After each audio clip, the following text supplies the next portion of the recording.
anyway, and if we have people joining later, they can catch up from wherever we are at that point.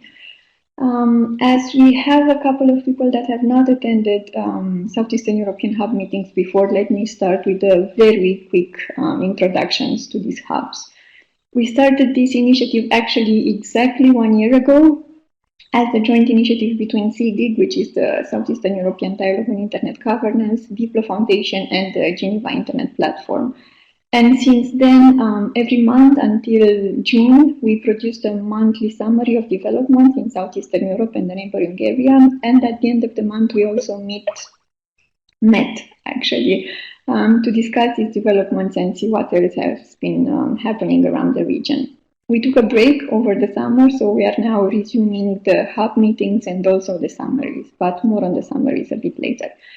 So what we're doing during this hub meeting is basically to go through some of the developments we have come across during the past month and see what has been happening in internet governance and digital policy related in our region.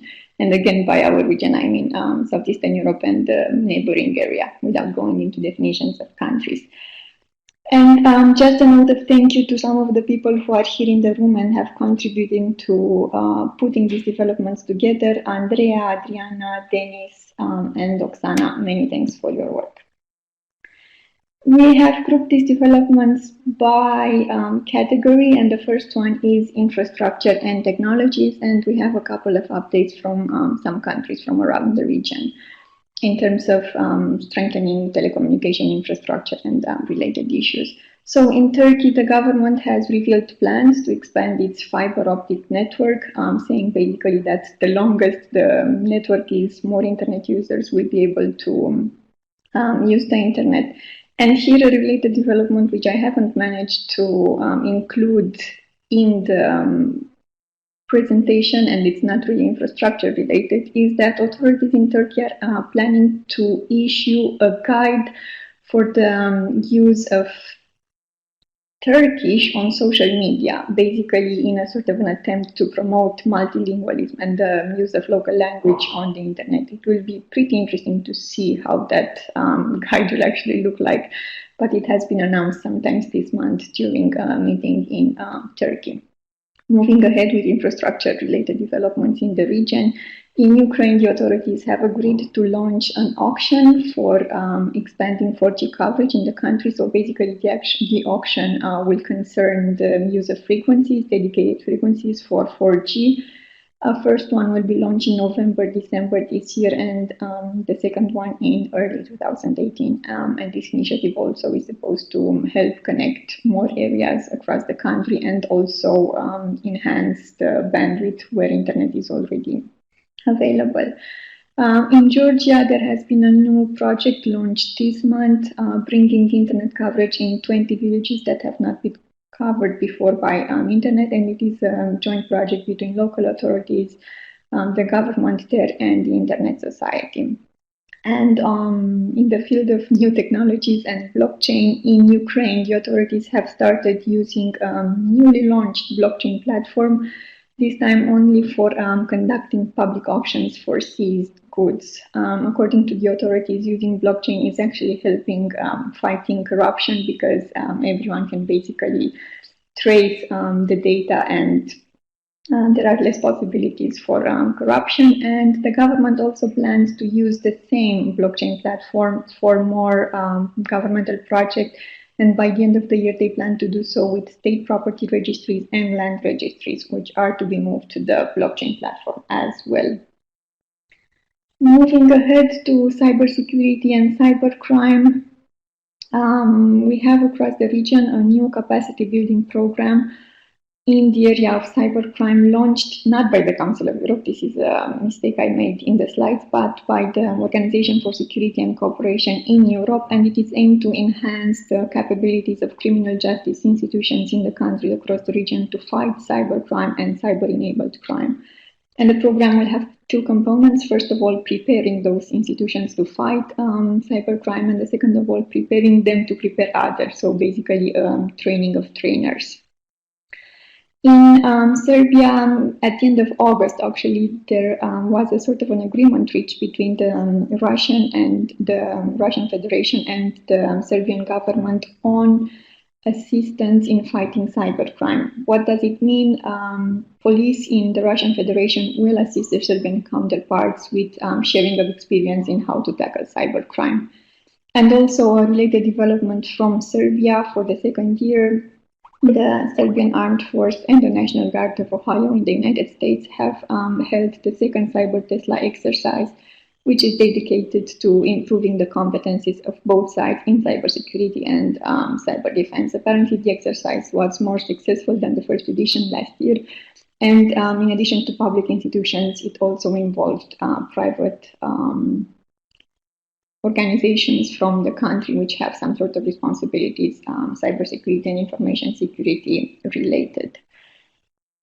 Development, we go back to Ukraine, where the government has approved an e-government strategy up to 2020, and it will cover, among others, more public services to be made available online. I think around 100 services are planned to be made available by 2018. The government also plans to work on introducing electronic identification, so users can access online public services in better conditions. Open data is also part of the strategy, and also electronic archives and exchanges of information between governmental institutions online and in secure conditions. In Serbia, an update which we have covered in our previous summaries as well. Starting this school year, 5th grade students will be studying informatics and computing as a mandatory subject in their classes, and this is part of a governmental initiative to better prepare kids and young people for the requirements of the new world of work in the digital environment. Digital rights, everything related to privacy, freedom of expression, and other human rights in the online space. We have a couple of updates. Turkey related, the OEC representative on freedom of media and the UN Special Rapporteur on the right to freedom of opinion and expression have called on the Turkish authority to remove restrictions on media freedom. As you know, things have not been extremely easy in that area there, and the two intergovernmental organizations have called on the authorities to stop such practices, noting, among others, that freedom of media is an important democratic tool. Now in Romania, the Data Protection Authority has issued a guide for operators to prepare them for the entry into force of the EU General Data Protection Regulation. The regulation will enter into force only next year in May, but it brings quite a lot of new provisions in terms of privacy and data protection, and a lot of new obligations for operators of personal data. So what the authority has tried to do was to prepare a short and comprehensive guide explaining what is new for the operators and what they need to do to be in line with the regulation. Also in Romania, on a more interesting side, I guess, there is a law project about storing and collecting personal data of tourists, which has raised some privacy and data protection concerns, basically related to who has access to data, because the law project suggests that security services, among others, and the Ministry of Defense will have access to data without being explicitly clear on what that access means and what they are going to do with the data. There are no clear provisions on auditing the security of storing that data and other related challenges. So we will see if the law project will actually be amended to take into account these concerns. And also a development somehow related to Romania, but which has implications beyond the country. The European Court of Human Rights has ruled that employee monitoring is not illegal, but it can only be done under certain conditions. And this relates to an older case brought by a Romanian to the European Court of Human Rights, because a couple of years ago he was fired after his employee read his email and determined that he was using his working hours for personal reasons. Initially, the court said that it is totally legal for employee to monitor their for employers to monitor their employees without any other clarifications. But the first decision was challenged, and now the court says that, okay, yes, monitoring the employee is illegal, but it must be done under certain conditions, one of them being that employees must be announced in advance that at their working place there are these monitoring conditions in place. And with this, we start the main developments in our region over the past month. Again, as I've said, our colleagues here in the room have helped putting together these developments. So if I have missed anything important or not covered these developments as much as I should have, please feel free to either write in chat or just unmute yourself and speak. I think that should be possible. And the second part of this briefing is basically going through some of these events that have happened and also looking at what's happening next month. So on the slide, you see some of the main events. We will be writing about them in the summary to be made available sometimes this week. We had events in Belgrade, in Tbilisi, Ljubljana, Romania, Sarajevo, Budva, Montenegro, and in many other places around the region focused on telecommunication infrastructure, digital rights, development, economic, and many other issues. We try to provide very brief overviews of these events again in our summary, so that will come soon. And in terms of upcoming events, we have a list of some of the events happening again in various countries around the region, and I only mentioned a few of them. On 2nd October, we have the Armenian Internet Governance Forum in Yerevan. On 5-6 October, sort of a kickoff meeting for a youth Internet Governance Forum in Ukraine. And then on the 6th, actual Ukrainian Internet Governance Forum. I think I did 7 edition, but Oksana can confirm. And there will also be a Slovenian Internet Governance Forum on 17 October. And maybe another important event is the Eastern European Domain Name System Forum on 12-13 October in Minsk, Belarus. And these are the main developments and the main events over the past month and some of the upcoming events in our region. And with this, I guess I can stop and see if you have any updates from your country, something we have not covered, but it would be good to include in the summary, which is still under preparation. Any kind of comments, suggestions, recommendations you have. It would be good to have a quick discussion. Meanwhile, let me read what's in the chat.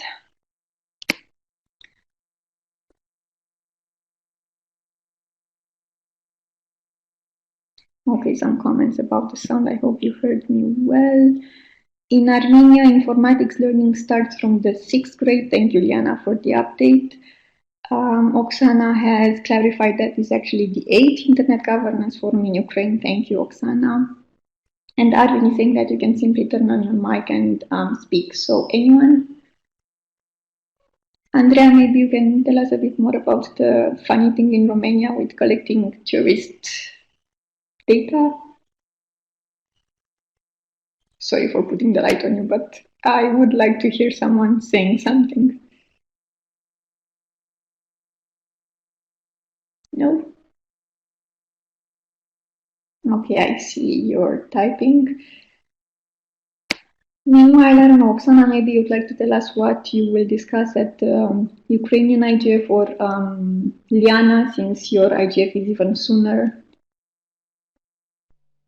Yes. Hello, everyone. This is Liana speaking. First of all, I want to congratulate all of us for bringing the C-Hub back. And I want to thank all colleagues who helped with this September issue to make the policy updates. This is a great initiative which we started a year ago, as Sarina mentioned, and it will be good to have it continued. As for the Armenian IGF update, it will be a one-day event, and the topics which we are going to discuss, we will have 3 sessions. One of them will be the libraries in the digital age. So we want to know what will be the future of libraries in the growing internet and digital age. The next session will be OTT services. we are discussing this issue for since last year. But last year we talked about the voice services. For this year, we want to focus on IPTV, especially, and the other session will be for the information security. We also would have a workshop for the personal data protection, and it will be a very interesting one since one of the moderators will be an Armenian expert moderating in Armenian, and the next one will be the representative from Internet Society, and it will be in English. So we're kind of looking forward to see how challenging this multilingual community and work will be in reality. And we also have some presentations about the ICANN, so Alexandra Kulikova for the GSC, Eastern European and Central Asia. She will speak about the KSK rollover, which ICANN is going to implement in October, very soon. We have invited the operators who will deal with the NSSEC, and they will learn, as we say, from the first hand, this information. We will also have a presentation about people visually impaired and blind people, the human rights aspect of how is the situation in Armenia in this perspective. And we also would have another technical thing, cloud technologies, which the Microsoft representative will be delivering. This is the program for this year, and another update is, as you know, or probably you might know, that in summer we had a school on internet governance, which was dedicated for students, basically. So it was a 5-day program for students, and all the students are very actively engaged in preparation of the Armenian IGF. So I think that this is a good feedback of the work we've done in summer, and now we will see the results and the active participation in IGF. That's much update from my side. Thank you very much. Thank you, Diana. Congrats for the School on Internet Governance, and good luck with the Armenian IGF. The agenda sounds pretty interesting, so let us know how that works. Yeah, thank you. Andrea, please go ahead with the funny stories from Romania.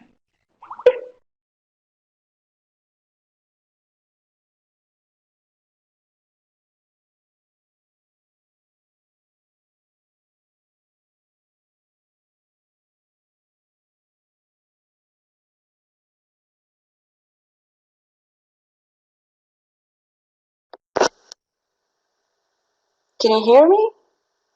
Yes. Okay, great. Yes. Yes, so about this project, the law project. At the moment, we have a system that collects tourist information when they check into hotels, for example. But it is a paper-based, so to say, system. So what they're trying to do now is to digitalize this process, and the new system would have 3 modules. The first one is aiming at figuring out who is supplying touristic services, both the juridical and physical people, like entities. And I think this is an interesting aim if we think about cases like Airbnb, for example, where it's mostly physical entities that kind of provide this sort of services, touristic services. And I'm pretty curious on how is, if passed, the law will implement Airbnb in Romania in terms of taxes and so on. And then the second module of this law would be, of this project, would be indicating statistical indicator associated with touristic activity in Romania. And then that is just statistics on touristic activity, basically what it says. And the final one is what it actually is right now, and it's a form of announcing when the check-in and check-out of the tourists in a hotel. So the problem with this is that there's a lot of data that is going to be connected, such as name, like last name, first name, date of birth, place of birth, citizenship, but also ID information like Siri and all that, but also the reason of traveling, the payment data, how do you say, payment address, billing address, yes, that's the name, billing address, and so on. And so we have all this huge range of data, and also a huge range of actors with access to it. But the purposes are very vague, and of course, national security is invoked as a big umbrella of anything, really. So, knowing that we have quite a few secret services active in Romania, secret information services, two the biggest ones are there, then there's some concerns around how much control do we actually have on who gets what. Last week, Privacy International launched a campaign together with APTI, the association in Romania. And they are calling for transparency around information sharing across governments. And they're looking at Romania they're putting the spotlight there because we have quite of a history on secret intelligence. So I think it's very interesting to kind of follow up on the way these will evolve in the near future. This is kind of my sum up of it.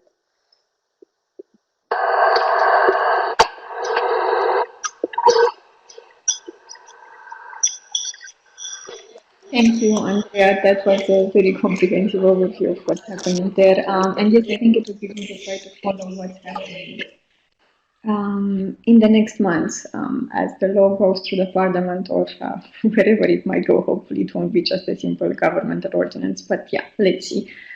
Oksana, you would like to try and tell us about the Ukrainian IT?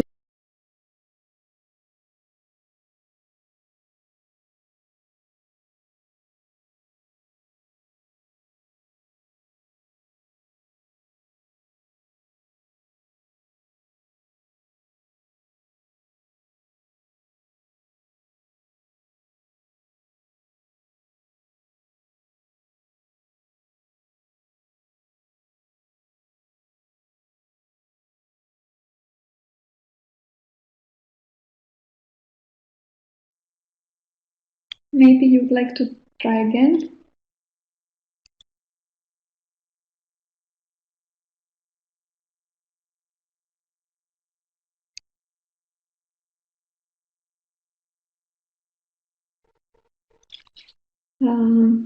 Not sure where the problem is, but we don't seem to hear you. So maybe you can try to write in chat and I will read once it's there. And meanwhile, is anyone else in the room who would like to say anything, comment on what has been said, tell us about other events to happen in the region, other developments, anything?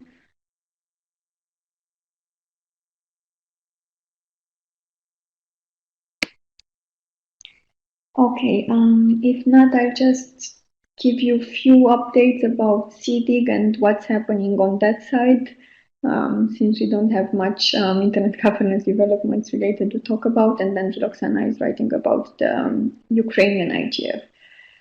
So we concluded the 2017 CDIC cycle with the publication of the annual report, which was released in early September, so a couple of weeks ago. The report is available on our website and has also been submitted to the IGF Secretariat, as that is a request for IGF initiatives.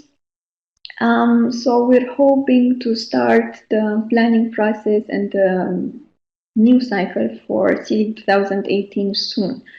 But until then, we have some other things going on in our community, and those of you who are subscribed to our mailing list and have followed things recently might know about them.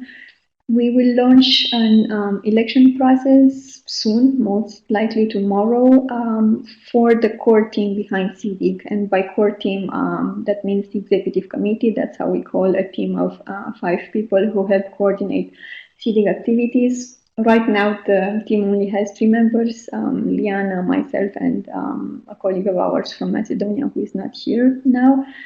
And we're trying to strengthen the team and go with an open election process again, which will be launched soon and will last for quite a number of weeks. But we hope at the end of it we will have a strengthened team and we will be able to start focusing more seriously on what to do next. Meanwhile, because we cannot wait for so long, we will most likely start the preparations for the next year meeting with a discussion on the host country and other related things. And also, as it has been the case in previous years, we will go ahead with the call for issues to be discussed at our next year's meeting.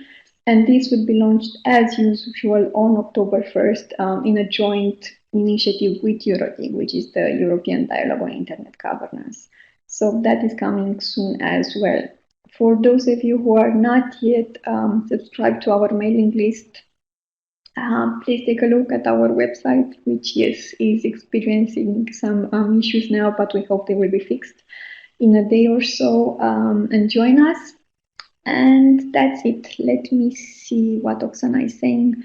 Sorry for technical problems. I would like to invite you all to participate in Youth IGF UA Pro and 8 IGF Ukraine. I will send the link for remote participation later.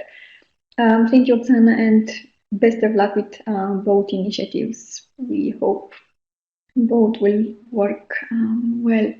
And with this, I guess we can end our meeting unless anyone has any question about CDIC and about what's happening next. Once again, we will have a summary published soon in a web version and a PDF version sometimes next week. So you will read more about this and some other updates that our team of volunteers has been able to collect over the past few days, I would say. Many thanks once again to everyone who has contributed to this. And I see you at the end of October, 31st October, if I'm not wrong.